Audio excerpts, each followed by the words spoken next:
big nug. Everyone wants them, man. Everyone likes them. They're just a beauty to behold. Am I lying? Hit that like if I'm lying. I know you like them big nugs. I like big nugs and I cannot lie. Now, all jokes aside, guys, I was hanging out in the private iCanFAM VIP Bean Club group, and I seen a few people asking how to grow those big nugs. Because personally, I've been getting some nice fat flowers recently. If you guys don't believe me, check it out on my IG. I've been posting some uncensored flowers on there. But growing nice big flowers indoors involves a few particular factors. So I try to break it down into 5 steps that can help you guys out, so you guys can grow those nicer, fatter flowers.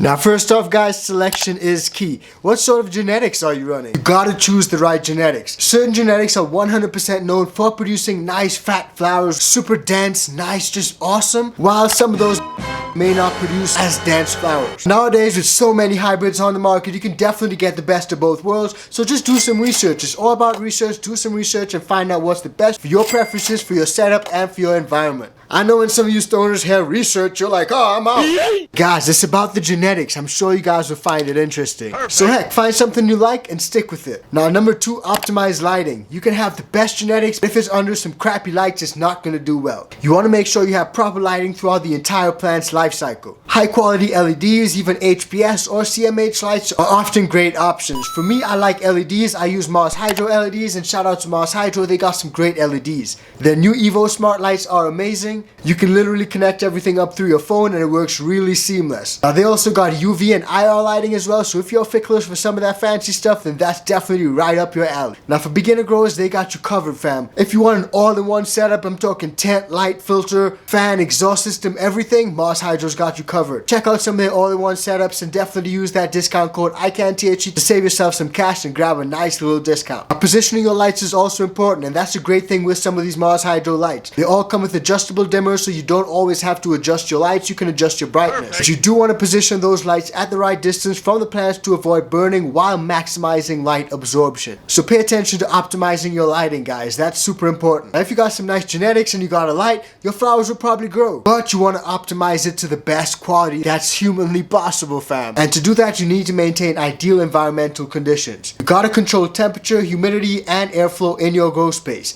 Keep the temperatures within the optimal range for growth, which is usually between 70 to 85 degrees Fahrenheit. That's about 21 degrees Celsius to about 29 degrees Celsius during the day, and will slightly cooler at night, just mimicking like outdoors. Now, you also got to maintain moderate humidity levels around 40% to 60% during flowering to prevent mold or mildew. Even 60% for me is slightly on the higher side. I like to be just a little bit below that. Now, you don't want your plants to super dry out either. If you're getting down to the 30s and stuff like that, that can be a little bit too low.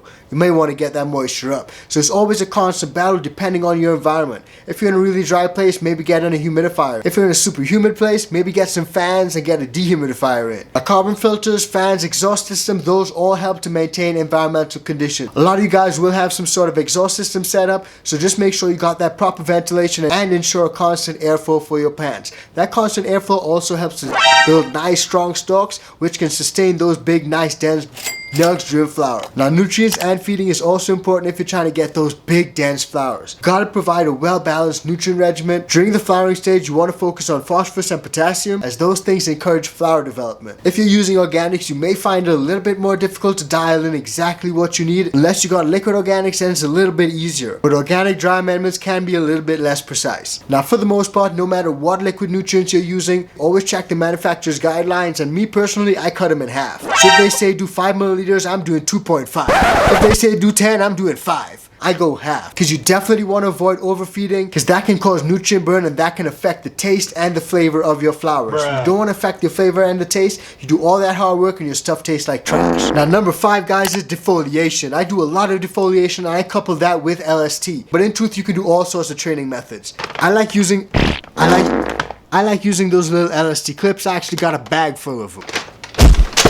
But training will help to maximize your yield, increase your potential of your flowers, and just help you get a whole lot more of them. And spreading them out, you get maximum light hitting the maximum flowers, and that way you get the maximum size. So definitely use techniques like LST, topping, and defoliation to enhance light penetration and encourage bigger flower size. Now defoliation for me is a big one. I like to go in there and get rid of some of those fan leaves that are just doing nothing. If they're big and they're down below and they're just not doing anything, they're probably taking up more energy than they're giving off. Now I know, the fan leaves are your solar panels, that's facts. But if it ain't catching the sun, then what we doing? Bruh. So I just get those ones off. And lollipopping is something I also like to do. The whole bottom third of the plant, I'ma strip that baby. I'ma get everything off there. That way the plant's directing all its attention to those nice flowers up top. And that's what you want. And I don't know about you, but personally, that's what I want. Because if you really think about it, a lot of those smaller nugs that you get are down at the bottom. So get rid of the plant wasting time on that, and it'll focus all the energy on those bigger ones up top. The ones that were this big will now get this big. Just because of that. So those 5 things will help you to maximize your flower size. There's no magic method to it. There's no secret formula. There's no one nutrient solution that you guys can go and grab that'll make you get magically big flowers. No, it doesn't work like that. Achieving large flowers requires consistent care and attention to the plant's needs throughout its entire life cycle. I'm talking from a tiny little baby seedling all the way to a big nice girl. You do want to monitor regularly. Adjust the techniques as needed. If you realize this technique is not working with this type of genetics, then you need to stop it, try something else.